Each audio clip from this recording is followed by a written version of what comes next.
That's right. E-Memoriam brought to you by us. Because I wrote it. If you don't know what the E-Memoriam is, those of you just tuning in, it's a lot like the Oscars in Memoriam, where we say goodbye to folks we lost. Sometimes it's knuckleheads send emails. Sometimes it's a topic we discussed. Whatever it is, it pissed someone off. And we received an email of sorts or a message or a death threat over it. And sometimes it's ourselves. And it's a little bit of everything this week, so let's get started.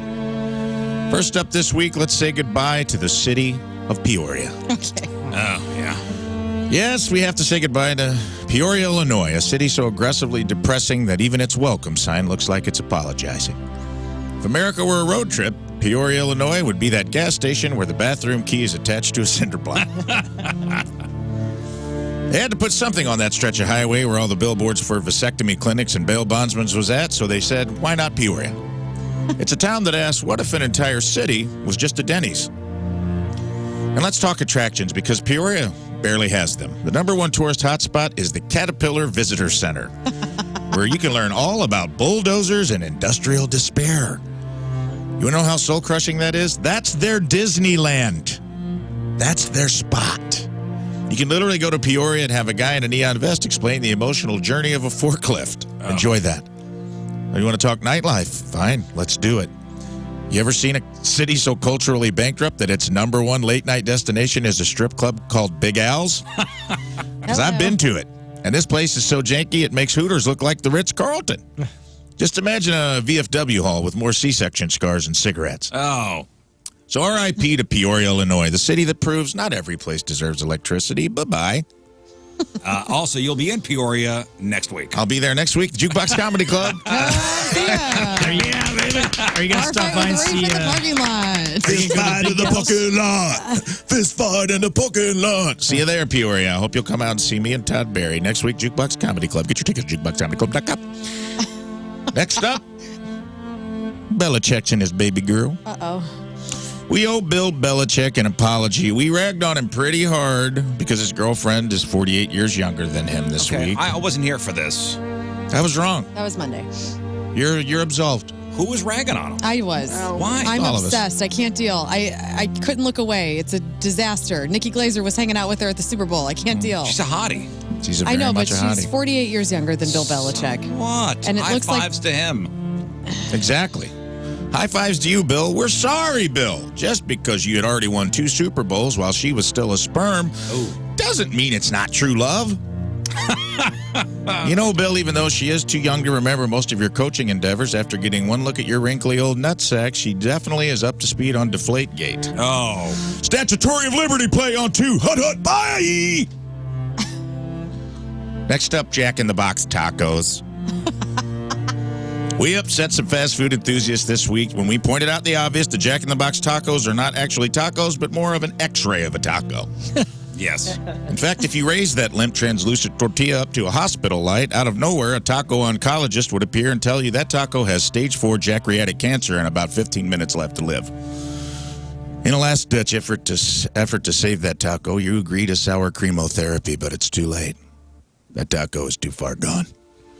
The amorphous beef paste is spread to the outer edges, leaving an unsalvageable sliver of shell. Oh, you're right. It is a beef paste. It is very much a beef paste. You're right. It's a pate. It's pate. You're right. In a fit of denial, you'll apply their signature ranch dressing to cover the fact you're eating a wet brown paper bag, but let's face it, the world hasn't seen a nasty, greasy taco slathered in buttermilk this bad since Paula Deen accidentally flashed her cooter at the 2013 Food Network Christmas party. Cute. Slowly, you accept that your taco's not healthy and donate its lard-filled carcass to be part of a moving tacos exhibit at a taco medical college or science centers all across the nation. Look, we're not saying it don't taste good. We're just saying it ain't food. Bye-bye. Yeah. Does anybody buy those sober? Some people do, unfortunately. They really do? Yeah, I think so. I've never seen a sober person buy one of those. Well, I think it definitely has a market to the drunken buffoon. Well, it's also even the marketing campaign for Jack in the Box. It's like Up late. it's, the stoners on the couch and Jack with the big bobblehead. Anyway, sorry, Rafe. It's okay. I like what we discuss in between. That's my goal every week. Next up, single moms, pump and dumpers. We had a small blip in Learns Feminism this week when Riz was discussing a pump and dump crypto scheme, and she said she thought that's what they called single moms. Pump and dumpers. I was saying, So, the guy was the her bad. the guy is the pump and dump. Nobody's perfect. Bye-bye. You skanks. What? No. Yeah, that got me. I'm sorry. You got to own that. That was on you. That wasn't us. Surprise coming from that The side of the male room, I'll be woke honest with you. disease got in my brain for like Yeah, a it's split our second. fault. Yeah, of course. always escaped We me. knew it was our Us. fault. Somehow it was Yeah. going to be on us. Speaking of single moms, 1 out of 1,057 guys in a gangbang. In a paternity test that we mentioned earlier, even Maury wanted no part of. A woman who banged 1,057 guys is preggers. So RIP to one lucky guy who will now be the legal guardian of a superhuman baby that contains every strand of DNA in the known universe. Hopefully you will go full Jonathan Kent and raise them to protect our world and maybe keep their origin story a little vague and mysterious if you can so they don't kill us all. Bye-bye. My God. Yeah, that if this is true, is true. I mean, how do you explain to the kid? Like, You don't. I guess not. You don't, or he will use scrub his the web. heat vision to melt us all. Or she. Or she. Or twins, Basil, twins. Who knows what's in there? And finally, the final installation, the diatribe of the week. We say RIP to the honor of President's Day. Reggie, you weren't here for this, but we'd like to take a moment for a heartfelt offered apology to President's Day because we may have slightly misunderstood the holiday. It seems between the four of us, Riz wasn't here, we just assumed that President's Day was less about honoring our nation's leaders and more about commemorating the historic moment when Abraham Lincoln became the first president to invent a waterbed. But honestly, that's not all on us. I mean, you've seen the commercials for this day. It's 90% mattress sales.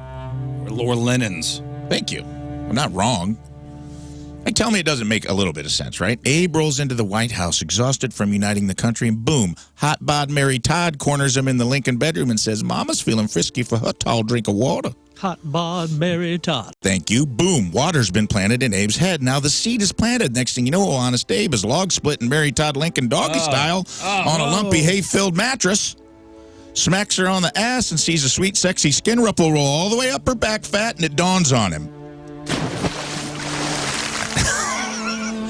Everyone tries to keep creating a mattress lighter than air, but what if old Abe created one that was heavier than water? And then Abe went to work on the schematics and filled a whole bunch of old-timey hot water douche bottles, lined them up inside an old barnwood bed frame, and voila, the waterbed was born. A revolutionary full-wave motion-supported sleep system brought to you by the most honest man in the country. Hell, we even thought that's what the giant inflatable dancing guys out in front of mattress stores was representing. They all look like a 1-to-1 scale model of Abe's tall, lanky ass trying to wiggle his way out of a waterbed. Yeah, true. Let's think about this, guys. No one's ever looked cool getting out of a waterbed. What better symbol of true equality could there be born from the architect of equal rights? Had this whole image in our heads of Lincoln floating majestically in his stovepipe hat, gently bobbing on the rippling surface while these words filled his not yet bullet-riddled head. Oh, my God. Sorry. Little graphic. It's just, Yeah, a little graphic, but Oh, well, you're not better than me, pumping dumpers. 40 winks and 7 naps ago, our fathers brought forth on this continent a new sleep innovation, conceived in comfort and dedicated to the proposition that every man, woman, and restless tosser deserves to slosh equal. Now we are engaged in a great mattress sale, testing whether that bed or any bed so luxuriously soft and wave motion enhanced can long endure. We are met here in the great showroom of history to dedicate ourselves to the purchase of this bizarre aquatic slumber pod. Despite its long history of popping, leaking, and making every single intimate encounter feel like a drunken canoe ride.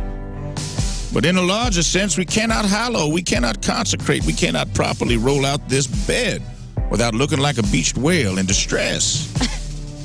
The brave men, living and dead, who have attempted to get out of these liquid-filled dork traps at 3 a.m. to pee, only to be flung unceremoniously to the floor, have consecrated it far above our poor power to add nor detract. The world will little note nor long remember what we say here today, but it can never forget the chiropractors who have profited from its wobbly back-wrecking embrace. It is for us, the well-rocked, the well-rested, to be dedicated to the unfinished work of figuring out how to replace a fitted sheet without spilling half the Atlantic Ocean on the carpet. Let us resolve that these beds shall not been purchased in vain, that this nation, under warranty, shall have a new birth of stability, and that solid motion-filled mattresses of the people, by the people, and for the people shall not perish from this earth. But alas, this is not the case. Turns out President's Day is actually about Washington and Lincoln's birthdays, and not, as we previously assumed, about the Founding Fathers securing 0% financing on a Sealy Posturepedic. So, the President's Day, we're sorry. Next year, we'll try to honor your legacy in a more historically accurate way moving forward. Bye-bye. Bye. And finally, real RIPs. Both of these hurt. We found out yesterday, guys. Francesco Ravella, inventor of Nutella. And did it rhyme? Yes. Do we think that he did it on purpose? Yes. We may never know. But the inventor of hazelnut spread, Nutella, Francesco Ravella, or Ravella, I don't know how you say it. I don't know. Maybe it's supposed to be Nutella this whole time. I don't know. Rivera. Nutella. Well, Francesco Ravella, I like it hazelnut. He's dead. That's the point of that story. And also Ken Rosenthal, the original creator of the St. Louis Bread Company, later renamed Panera Bread, also passed away this week. We lost a lot of soccer moms, really upset this week. We lost something that gives you just a little break from the kids. And we're sorry about that. We lost two important people. And that concludes this week's E-Memoriam. E-Memoriam. Thank you, Ray Williams, everybody. As we say goodbye to the week, the work week.